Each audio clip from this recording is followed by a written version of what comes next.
Head sõbrad, taas on teie ees liiklusrubriik Head teed ja näen, et meie reporter Kerli Tello on juba värske teemaga ootel. Millest siis täna juttu tuleb, Kerli? Tere! Täna räägime rehvidest, sest kuigi kaugel ei ole enam see aeg, kui talverehvid tuleb vahetada suverehvide vastu. Uku, kui me talvehooaega alustasime, siis ütlesid sa kindlalt suvel olgu suverehv, talvel olgu talverehv. Nii on kõikides oludes kindlam sõita kui lamellrehviga. Kordame üle, miks nii? See on sellepärast nii, et erinevad sõidutingimused nõuavad erinevate omadustega rehve. Suvel on vaja jäigemat rehvisegu, talvel on vaja pehmemat rehvisegu, suvel on vaja tugevamaid veesooni, talvel on vaja, et see muster oleks tihedam, et ta jää peal haagiks ja siis kõik lõppkokkuvõttes ongi nii, et ühte universaalset asja kõikide erinevate tingimuste jaoks olla ei saa. Ja lisaks on veel ka selline praktiline kaalutlus, et pehme seguga talverehv suvel kulub hästi kiiresti. Kui väljas on meil 20-30 kraadi sooja, teepind on kuum, siis on see lihtsalt üks mõttetu raha raiskamine nende lamellidega sõita. Ja tulles nüüd tagasi selle suverehvi juurde, siis siin on juba räägitud need veesooned, mis vesiliugu aitavad ära hoida, et selle talverehviga sügavasse lompi sõites siis kaob pidamine hetkega. Juhitavus on konkreetne, auto kuulab rooli paremini, eriti kurvilisel teel. Kui sa sõidad, siis on tagasiside autolt on oluliselt parem selle rehviga. Pidurdusteekond on oluliselt lühem kui lamellrehviga ja siis loomulikult ka kütusekulu. Et võrreldes lamellrehviga on suverehvi kütusekulu oluliselt väiksem. Talverehvide kohustuslik kasutusaeg lõpeb 1. märtsil, kuid see ei tähenda, et peaks kohe asuma rehve vahetama. Naast rehve võib edasi kasutada kuni 31. märtsini, talviste olude jätkumise korral kuni 30. aprillini. Kui ma nüüd suverehvi valima tulen, siis mida ma võiksin või peaksin teadma?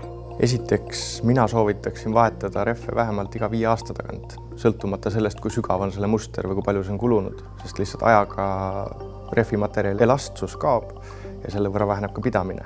Teiseks, kui uusi rehvi valida, siis siin peal on sellised tähised, klassid nii-öelda. Et näiteks mõned andmed ütlevad, et A-klassi ja F-klassi rehvide kütusekulu vahe võib sõiduautol olla isegi kuni 7,5%. Siin teises reas me näeme vesiliu kindlust, et mida kõrgema klassi rehv on, seda suurem on tema vesiliu kindlus. Hästi, ma saan aru, A-klassi rehv on igal juhul parem, aga igal juhul ka kallim. Kas siis soodsamad rehvid ei kõlba mitte kuhugi?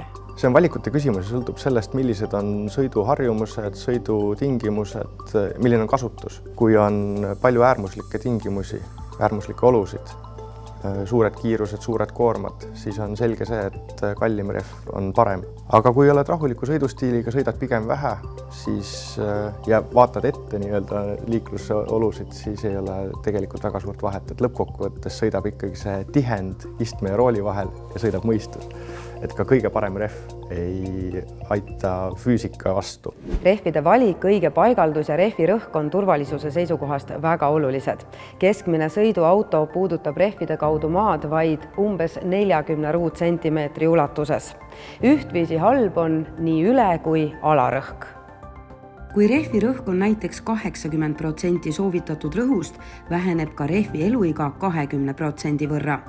Lisaks suurendab tühja rehviga sõitmine kütuse kulu.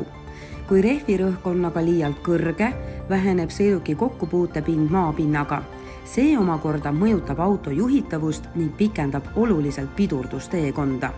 Tuletame siis meelde, et suverehvi mustri jääksügavus peab olema vähemalt 1,6 mm, eks ole? Jah, aga soovitatakse hakata rehvide vahetuse peale mõtlema oluliselt varem, siis kui rehvi mustri jääksügavus on 3 mm, et see vähendab oluliselt vesiliu tekkimise riski. Kuidas on kõige lihtsam rehvi mustri sügavust kontrollida? Ma näitan seda, meil on siin üks näidisrehv. Rehvidel on alati peal ka selline kulumismärgis. Talverehvidel on numbrid, mis hakkavad järjest ära kuluma. Suverehvidel on veesooneses kulumise klots. See klots on 1,6 mm peal. Kui see on kulunud rehvi pinnaga tasa, siis on see rehv utiil. Kui siin me näeme, et on veel natukene ruumi selle kulumisklotsini, see on küll ebaühtlaselt kulunud, aga kui me siit vaatame seda keskmist klotsi, siis siin osas on mustrit nii palju, et see on veel napilt legaalne. Ehk siis see klots ei ole kulunud rehvi mustriga tasa.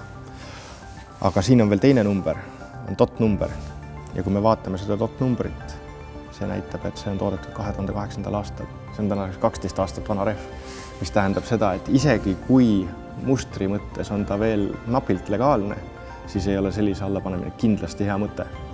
See rehvi elastsus on tänaseks täielikult kadunud ja see on ohtlik rehv. Kui uued rehvid valitud ja vanadest vaja lahti saada, siis teadke, et eraisik saab vana rehve ära anda tasuta. Nii et kasutage korralikke rehve ja vanad viige sinna, kuhu vaja. Head teed!